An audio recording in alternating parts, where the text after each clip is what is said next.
NASCAR just told every team in the Cup Series to figure it out themselves. No extra tires, no brake cooling relief. And Darlington Raceway is waiting.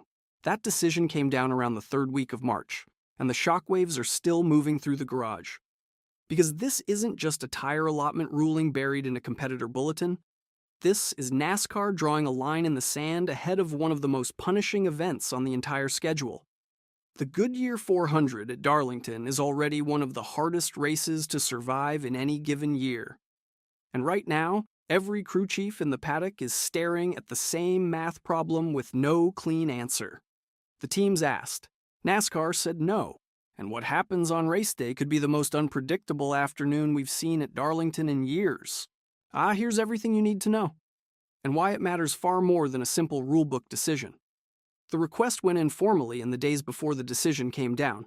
Multiple Cup Series teams gathered at NASCAR's Charlotte Research and Development Center and made their case directly. Give us additional tire sets per car, and let us upgrade brake cooling systems. This wasn't a whisper campaign or a casual hallway complaint. This was Hendrick Motorsports, Joe Gibbs Racing, Team Penske, and RFK Racing, four of the most powerful organizations in the sport, walking into a room together and telling NASCAR they were genuinely concerned about what was going to happen at Darlington with the current allotment. NASCAR gave them their answer. The standard allotment stands. Teams get their baseline weekend sets, with the bulk reserved for the race itself, and not a single set more. Brake cooling system enhancements? Also denied. No exceptions, no workarounds. John Probst, NASCAR's executive vice president and chief racing development officer, didn't dance around the reasoning. His quote is worth reading carefully. This isn't just a regular event where everything is known and everyone's comfortable. That uncertainty is usually the recipe for a very compelling race. If you're a team, you want to minimize the opportunities to make a wrong decision. We feel when there are opportunities to make bad decisions, it improves the entertainment of our events. But there is a slippery slope that if we err too much on the side of not enough tires or brake cooling, then you kind of ruin the sporting side of the event. So we're trying to thread the needle between the entertainment and sporting side. Thread the needle. That phrase is doing a lot of work right now, because from where the teams sit, that needle is pointed directly at their race cars. But that's only half the story.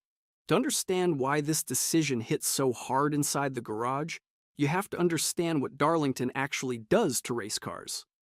The track too tough to tame isn't marketing language. It's a warning. Darlington Raceway is a 1.366-mile egg-shaped oval in South Carolina that hasn't been repaved since 2008. 18 years of racing on that abrasive, uneven surface has turned it into something close to a technical nightmare.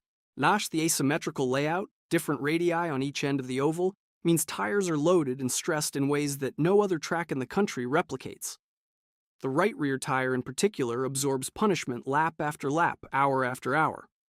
The historical data backs this up without any editorial needed. In an average Darlington Cup race, teams reportedly make between 12 and 15 tire changes. And in the next-gen era, which began in 2022, teams have averaged multiple tire sets per stage at Darlington. The math against a constrained race allotment starts to get thin very quickly. Last year, accounts from inside the garage suggest drivers like Kyle Larson pushed tire stints to their absolute limits, running deep into stages on degraded rubber in ways that would have been unthinkable at most other tracks. And that's not strategy, that's survival. Now layer on top of all of that what's changed for 2026. NASCAR has introduced a new short track package for this season.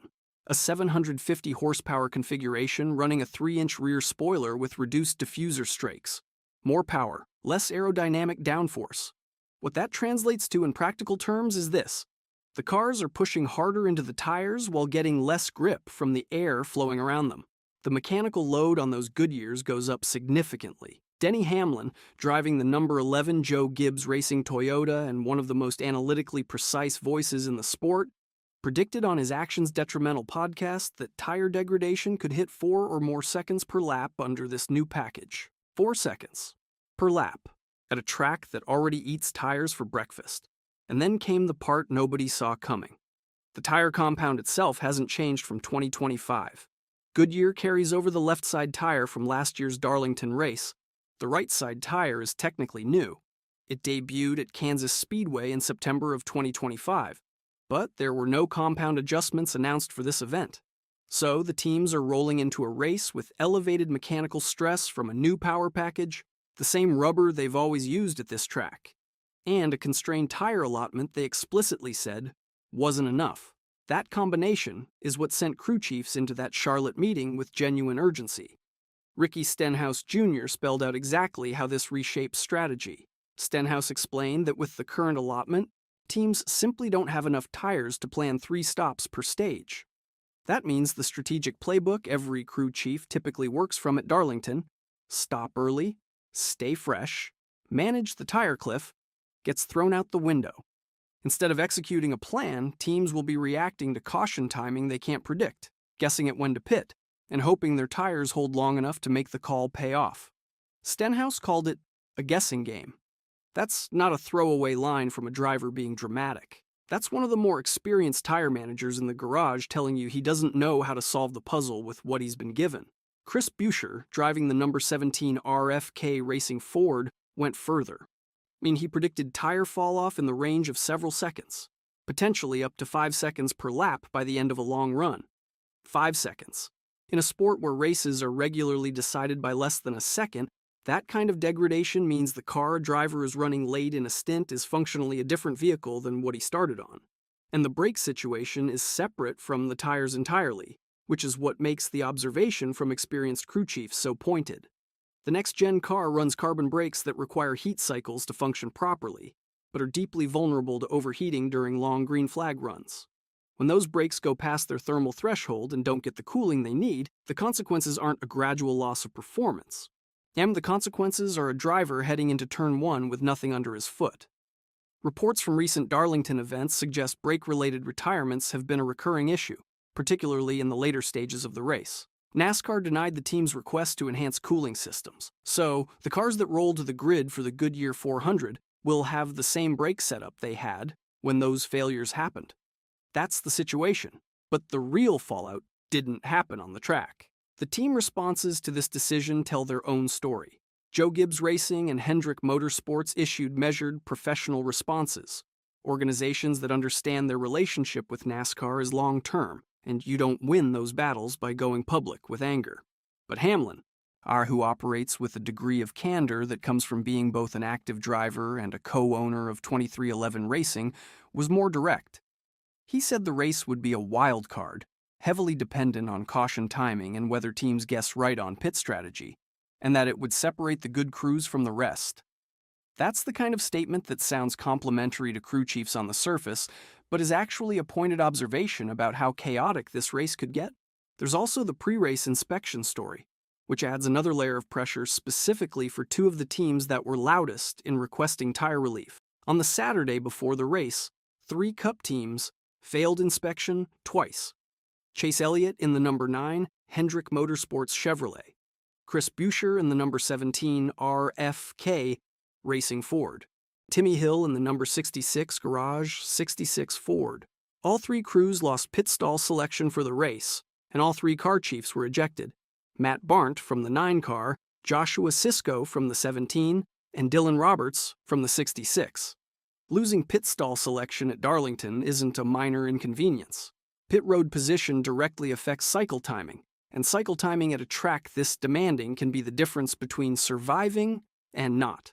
So Elliott and Buescher, both of whose organizations were among the 4 that formally requested additional tires, now head into this race with compromised pit road position, a car chief in the paddock instead of over the wall, and a tire allotment that their teams explicitly said wasn't enough. That's a compounding situation that even the best strategy rooms will struggle to absorb cleanly. Bob Pockras of Fox Sports framed the broader picture this way. NASCAR is prioritizing parity over accommodation. Jeff Gluck of The Athletic noted that teams knew Darlington's reputation going in and that this test is really about adaptability. Both reads are accurate, but neither fully captures the operational reality facing the teams that have been most vocal about the risks. And when you look at the standings now, you'll see why this changes everything. The points picture heading into Darlington is genuinely tight. Series leader Tyler Reddick holds an 87-point advantage over 5th-place Chase Elliott after 5 races. The top 5, Reddick, Bubba Wallace, Ryan Blaney, Denny Hamlin, and Chase Elliott have been closely contested through the early weeks of the season. Chase Elliott in the number 9 sits 5th in standings, 87 points behind series leader Reddick. Buescher in the number 17 sits 9th, 109 points off the pace. We are 6 races into the 2026 season, so playoff positions aren't locked, and the cutline math doesn't carry the same do-or-die weight it will in August and September. But in a year where the points race is this compressed, a DNF at Darlington, particularly a mechanical DNF from a brake failure or a tire blowout that sends a car into the wall, carries real cost. A 0 in the box right now doesn't bury a championship run, but it opens a gap that will need to be recovered. And Darlington has a history of producing those zeros. Hamlin's 5 Darlington wins give him a historical edge that few others in the current field can match. Veteran experience at this track has always been rewarded. Tire management, brake discipline, knowing when to push and when to lift. But the 2026 package changes the calculus in ways that even that experience can't fully prepare a driver for. Hamlin himself said this race will be a guessing game, and Hamlin is typically the one making everyone else guess. For teams sitting outside the top 16 in points, which is where the playoff cut line sits at the end of the regular season, Darlington represents an opportunity to bank points against the leaders, a caution at the right time, a fuel gamble that pays off, learn a tire strategy call that works when others are pitting under green. Those are the moments that define mid-pack teams' seasons. And with the added chaos that a constrained tire allotment introduces, those opportunities exist on Sunday in ways they might not in a more controlled race environment. The randomness cuts both ways, and that sets up what could be the most important race of the season so far. There are specific things to monitor heading into race day. Practice session reports from Darlington will be telling.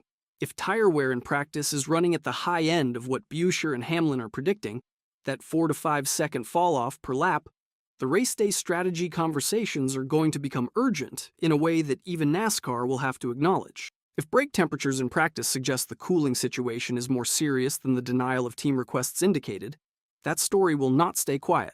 There's also the Suarez-Chastain situation bubbling underneath everything else. Daniel Suarez and Ross-Chastain are carrying genuine, documented tension into an Alumni Weekend atmosphere at a track that historically rewards aggression and punishes passivity. Suarez went on Sirius XM NASCAR radio and said, with full clarity, that if he wanted to fight Chastain, it wouldn't last 5 seconds. Chastain expressed regret for a previous pit lane confrontation but disagreed with how Suarez handled the aftermath. And when 2 drivers with that kind of active friction are racing on restricted tires at a track that physically punishes mistakes, and when tire degradation is going to be forcing desperate decisions late in runs, the probability of that tension producing an on-track incident climbs considerably. There's also a low-confidence report from a Racer.com source suggesting Goodyear may be considering brake compound adjustments ahead of race day. It is unverified, attributed to a single unnamed source, and NASCAR has made no official statement. It is worth watching, but not worth treating as fact until something official comes through. What is confirmed is this. Every team is heading to Darlington with a constrained allotment, the same brake setup that produced failures in recent years. Thanks to a new high-power, low-downforce package that puts unprecedented stress on rubber and no relief in sight from the sanctioning body. NASCAR has decided the uncertainty is the point. The entertainment value of strategic chaos outweighs the comfort of additional resources, and they've drawn a hard line to prove it. Whether that line holds through 200 laps on one of the oldest, roughest, most unforgiving surfaces in motorsport, that is the question that does not get answered until Sunday afternoon. The cars will be pushing harder than ever. The tires are going to fall off faster than ever. The brakes are going to get hotter than ever, and there are not enough sets in any team's pit box to completely manage around it. Darlington is coming, and NASCAR just made sure there's no easy way out of it.